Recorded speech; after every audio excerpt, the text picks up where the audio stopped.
Assalamualaikum warahmatullahi wabarakatuh. Perkenalkan, nama saya Muhammad Fahrudin dari kelas HKI 5F dengan NIM 192121183. Di sini saya akan menjelaskan tentang tipologi Max Weber terhadap pendekatan bagi studi hukum.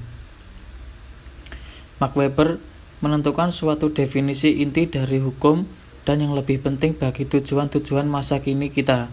Weber menyajikan suatu cara pendekatan hukum dan masyarakat yang dapat kita gunakan untuk mengembangkan definisi hukum melalui cara-cara yang jelas dalam mempelajarinya. Sebagian besar tulisan-tulisan Max Weber menyajikan petunjuk penting bagi pengembangan suatu definisi hukum dan untuk memahami cara-cara alternatif dalam pemikiran terhadap hukum dan masyarakat. Konsisten dengan definisi hukum yang menjadi dasar dari ajaran-ajaran yang lain, maka Weber mendefinisikan hukum berkenan baik dengan norma-norma hukum maupun dengan perantara-perantara hukum yang mengatur tingkah laku yang sangat berarti bagi para pelaku hukum. Mencakupi para pelaku yang berwujud individu-individu maupun para pelaku yang berwujud asosiasi-asosiasi seperti korporasi-korporasi. Yang terpenting, Weber memandang hukum sebagai suatu kumpulan norma-norma atau aturan-aturan yang dikombinasikan dengan konsensus dan penggunaan paksaan kekerasan. Hukum merupakan kesepakatan yang valid dalam suatu kelompok tertentu dan merupakan jaminan melalui suatu perlengkapan pemaksa. Dua unsur tersebut merupakan unsur yang mutlak harus ada untuk adanya yang disebut hukum. Oleh karena itu, bagi Weber, hukum merupakan kombinasi antara yang pertama, beberapa langkah-langkah kesepakatan. Yang kedua, suatu persetujuan yang dipertahankan secara sangat mendalam tentang prosedur-prosedur dan proses-proses melalui apa yang dibuat oleh hukum. Pelaksanaan melalui organisasi kekuasaan negara. Dalam pandangan Max Weber, hukum merupakan aturan-aturan yang mengizinkan orang pada umumnya untuk secara aktif melaksanakan melalui peranata-peranata khusus yang mempunyai kewenangan untuk melakukan paksaan secara sah. Sanksi ekonomi seperti denda dan lain-lain, sumber kekuasaan yang membuat orang tunduk atau untuk menjatuhkan hukuman bagi pelaku kekerasan. Gerhard Turkel memberikan suatu contoh yang baik untuk menjelaskan apa yang oleh Max Weber dimaksudkan sebagai penerapan hukum, yaitu keadaan dalam suasana perkuliahan di suatu fakultas hukum. Contoh kasarnya sebagai berikut. Keadaan atau suasana tersebut tentang bagaimana definisi hukum dari Weber secara bersama-sama menempatkan konsensus dan paksaan sebagai unsur paling elementer dari hukum. Di dalam suatu kelas khas, terdapat konsensus tentang perbedaan peran yang dimainkan oleh dosen dan oleh mahasiswa, di mana terjadi suatu perbedaan hak-hak dan kewajiban-kewajiban yang mengikuti perbedaan peranan tersebut. Terdapat juga konsensus tentang topik-topik pokok yang seharusnya dijadikan untuk jam perkuliahan tertentu, dari awal jam kuliah hingga akhir jam kuliah. Sementara ada konsensus atau persetujuan yang mengikat mereka secara mendalam tentang topik materi kuliah tersebut. Juga ada beberapa sarana untuk melaksanakan penyajian materi kuliah tersebut. Para mahasiswa yang terlambat atau yang membolos akan dikenakan suatu sanksi sebagai akibat pelanggaran disiplin.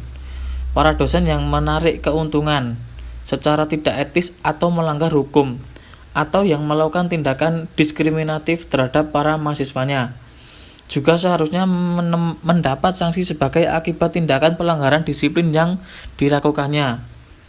Selain itu, pengombinasian antara cara-cara konsensus dengan cara-cara pelaksanaan dalam kelas perkuliahan tertentu berbeda-beda, tergantung pada perbedaan berbagai faktor yang berkaitan dengan keadaan kelas perkuliahan tersebut.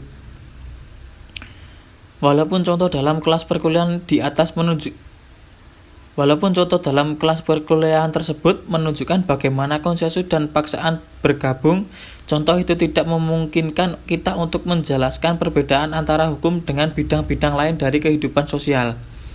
Satu perbedaan yang mendasar antara hukum dengan arena-arena kehidupan lain adalah bahwa bidang-bidang kehidupan lain seperti kegiatan mengikuti kelas perkuliahan, berpartisipasi dalam suatu kelompok keagamaan, menjadi anggota dari suatu partai politik, melakukan suatu pekerjaan khusus, dan melangsungkan perkawinan. Kesemuanya itu merupakan asosiasi yang secara relatif bersifat kesukarelaan. Pada asasnya, hubungan yang ada di dalamnya adalah seseorang memilih untuk masuk ke suatu di mana aturan-aturannya dia aplikasikan berdasarkan keanggotaan secara sukarela. Orang mungkin ditekan untuk pergi menghadiri perkuliahan atau melakukan suatu pekerjaan khusus. Tetapi yakinlah bahwa mereka pasti tidak mungkin dipaksa langsung untuk melakukan perbuatan tersebut tadi. Sedangkan bagi anggota dari suatu komunitas hukum, sebaliknya, merupakan suatu asosiasi yang tidak sukarela sifatnya. Subjek hukum dalam suatu komunitas hukum berdasarkan: 1. Pada suatu lokasi. Yang kedua, pada sifat aktivitas-aktivitas, di mana ada seseorang dimasukkan bukan dengan sukarela ke dalam komunitas hukum dan bukan sekedar sebagai status keanggotaan belaka.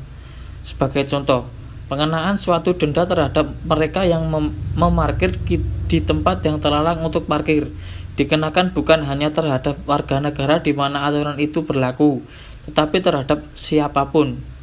Jadi termasuk orang asing. Hukum juga berbeda dari asosiasi-asosiasi yang sifatnya lebih sukarela lagi, seperti gereja dan universitas, sebab jaminan paksaan dari hukum adalah berdasarkan hukum. Pelanggaran terhadap aturan-aturan yang mengatur tentang norma-norma perkawinan dari suatu gereja tertentu atau aturan-aturan yang mengatur kehidupan di universitas-universitas tertentu memungkinkan kepada warga gereja atau warga universitas yang melanggarnya dikenakan sanksi, termasuk penarikan diri dari keanggotaan. Berbeda dengan norma-norma hukum dan peranata hukum. Maka dalam asosiasi sukarela seperti gereja-gereja dan universitas-universitas, bagaimanapun tidak mempunyai kekuasaan untuk menjatuhkan hukuman badan, hukuman penjara, ataupun hukuman berupa penyitaan hak milik seseorang yang melakukan pelanggaran terhadap aturan-aturan gereja atau universitas. Khususnya dalam masyarakat modern, kekuasaan untuk memaksa, termasuk kekuasaan untuk menghilangkan nyawa seseorang berdasarkan kesalahan atas suatu kejahatan berat, disediakan bagi hukum dan perlengkapan penegak hukum. Oleh karena itulah, sehingga Weber mendefinisikan negara modern sebagai monopoli pengendalian terhadap alat-alat perlengkapan kekuasaan dari masyarakat dan monopoli terhadap penggunaan kekerasan yang berbeda di bawah pengendalian hukum. Sekian penjelasan dari saya. Jika ada kekurangan, harap dimaafkan. Akhir kata, wassalamualaikum warahmatullahi wabarakatuh.